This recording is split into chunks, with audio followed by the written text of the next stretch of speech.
सुनहरे गोबर की कहानी। बहुत समय पहले की बात है। एक पर्वतीय प्रदेश में महाकाय वृक्ष था, जिस पर सिंधुक नामक पक्षी निवास करता था। उस पक्षी की विशेष बात ये थी कि उसकी विष्ठा में स्वर्णकणों का समावेश होता था। एक दिन एक व्याध उस पर्वतीय प्रदेश में आखेट के लिए आया। उसे ज्ञात नहीं था कि सिंधुक पक्षी की विष्ठा स्वर्णकण युक्त होती है। जब वह महाकाय वृक्ष के निकट से गुजरा तो उसकी चेष्टा सिंधुक पक्षी को पकड़ने की नहीं थी, किंतु जैसे ही वह आगे बढ़ने लगा, सिंधुक पक्षी के मूर्खता की और उसके सामने ही स्वर्णकण युक्त विष्ठा कर दी। स्वर्णकण युक्त विष्ठा देखते ही व्याध में लोभ आ गया और जाल डालकर उसने सिंधुक पक्षी को पकड़ लिया। घर आकर उसने उसे एक पिंजरे में बंद कर दिया, किंतु पूरी रात वह सो नहीं पाया।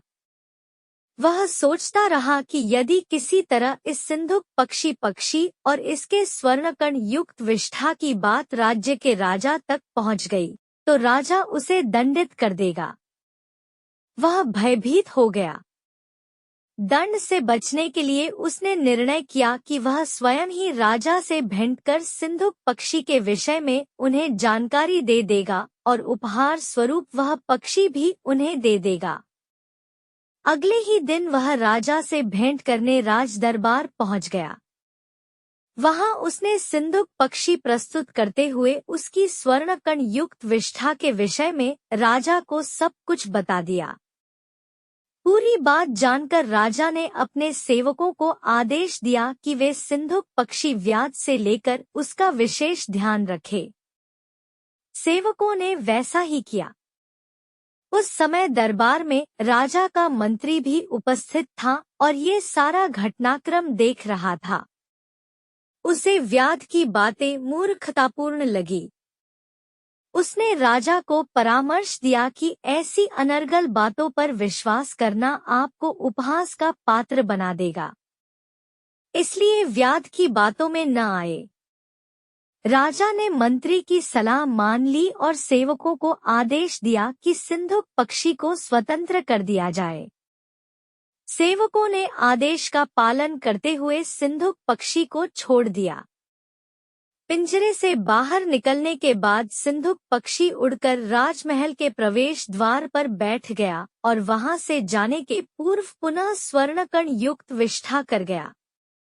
जाने के पूर्व उसने कहा, पूर्वम तावदेह मूर्खो द्वितीयः पशबंधके ततो राजा च मंत्री च सर्वा वै मूर्ख मंडलम।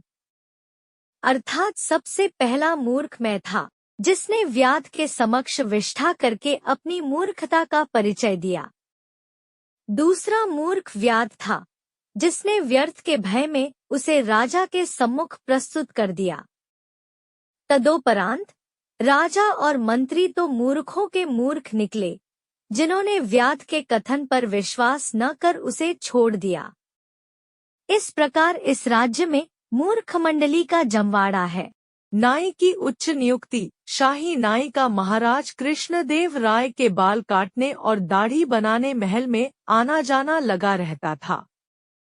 जब वह राजदरबारियों को देखता तो स्वयं भी राजदरबारी बनने सपने देखा करता था। एक दिन जब वह महल आकर महाराज कृष्णदेव राय के शयन कक्ष में गया तो देखा कि महाराज गहरी नींद में सोए हुए हैं। उसने सोते सोते ही उनकी दाढ़ी बना दी। महाराज जब उठे और देखा कि उनकी दाढ़ी बनी हुई है तो बहुत प्रसन्न हुए और उन्होंने नाई को बुलवाकर कहा, हम तुम्हारे काम से अति प्रसन्न हैं। मांगो क्या मांगते हो, आज हम तुम्हारी हर इच्छा पूरी करेंगे। नाई तो ऐसे ही किसी अवसर की ताक में था। वह हाथ जोड़कर बोला, महाराज, यदि आप मेरी कोई इच्छा पूरी करना चाहते हैं तो मुझे अपना दरबारी बना लीजिए, क्योंकि मेरी आपका दरबारी बनने की इच्छा है। महाराज कृष्णदेव राय ने बिना सोचे समझे ही उसे अपना दरबारी बनाने की हामी भर दी। नाई बहुत दुष्ट हुआ और सभी जगह यह बात बताने लगा। जब दरबारियों को ये बात पता चली तो वे चिंतित हो गए। नाई को दरबार के कार्यों की कोई जानकारी नहीं थी। वैसे अज्ञानी व्यक्ति को दरबारी बनाना राज्य के कार्यों पर विपरीत प्रभाव डाल सकता था। दरबारी ये बात समझते थे, लेकिन महाराज से कौन कहता? किसी में ये कहने का साहस नहीं था। वे सभी तेनालीराम के पास गए और उसे सारी बात बताकर इस समस्या का कोई हल निकालने को कहा। तेनालीराम ने उन्हें आश्वासन देकर वापस भेज दिया। अगले दिन रोज की तरह महाराज सुबह सुबह नदी किनारे टहलने गए। वहां उन्होंने देखा कि तेनालीराम एक काले को कुत्ते को रगड़-रगड़ कर नहला रहा है।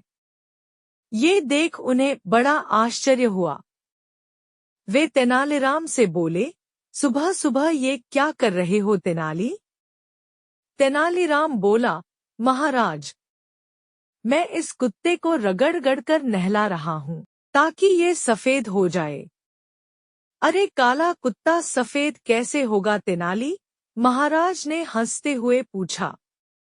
महाराज, जब एक अयोग्य व्यक्ति राजदरबारी बन सकता है तो काला कुत्ता भी सफेद हो सकता है, तेनालीराम ने उत्तर दिया। महाराज समझ गए कि तेनालीराम का इशारा किस ओर है। उन्होंने नाई को राजदरबारी न बनाकर वही स्थान दिया जिसके लिए वह उपयुक्त